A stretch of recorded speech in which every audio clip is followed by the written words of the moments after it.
So we're on. So Jack, you're standing there with the spokes. Right. These are the original spokes right here. Okay, I'm going to slowly zoom in. Go ahead, keep on talking. Okay, these are new ones that Tim made on the lathe. And the other ones are new too, but these have a first coat of primer on. That's why they look different. And he said he's going to finish, they have to be painted probably again and then put on and then painted again after that. Yeah, the primer first, put them together, and then do the final coat when the wheel's together, right? Okay, I'm going to try and get a close-up of one of the old spokes. Mm-hmm. So go ahead and perfect right there, kind of like that. Yeah, and just kind of turn it around. Mm-hmm. So there's a hole drilled in it. When you get the spokes in, you get the hub in, then between each spoke or set of spokes, you have a bolt that goes through there, and the bolt goes through two of these to lock it into place.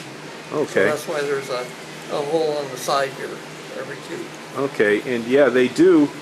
The ones you just did, and then the older original ones, they all fit together perfectly, very tightly fit.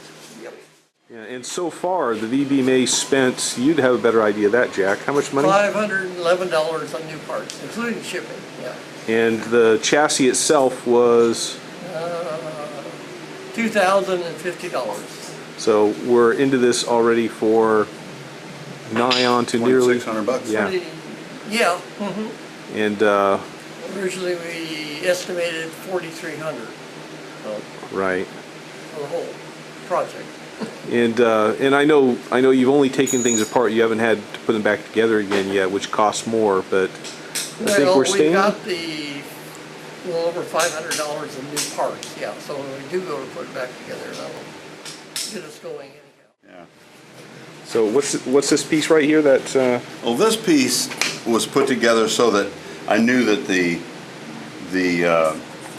hub is the same size as this piece of wood, which is 2 3/16. It's not 2-inch, so it's bigger. So, and this round piece right here has to fit this piece. Well, when you put this piece in here, it's got to hit this.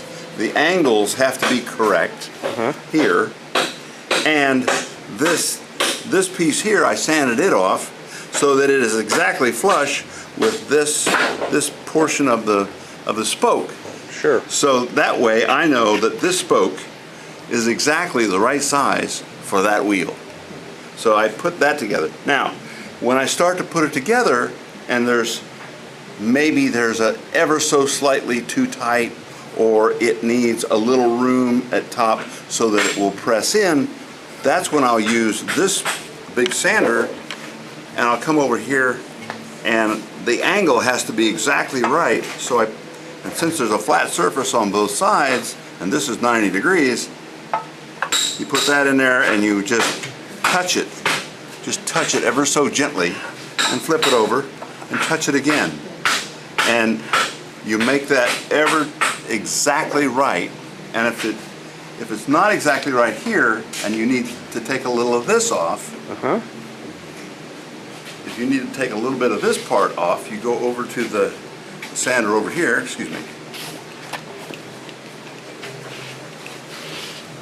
And this is round, and what I did was I put a couple of pieces in here so that this thing fits in here perfectly, and then I just round it right here, just like that. Okay, great. Just a little bit, and this is 2 inches, so I have to be very careful and make sure that I rock this back and forth ever so slightly so the edges won't stick out, because this is 2 and it needs to be 2 3/16. So I just kind of clean off the edges and make sure that the roundness is there.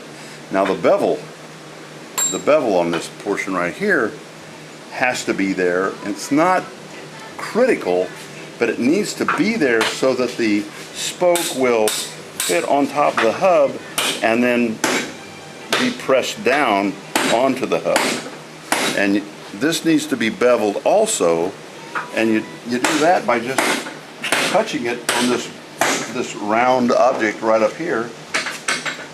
You touch it right against here, and you sand it slowly, and you can put that little bevel in there so that you don't have any problems putting it together. Okay, great.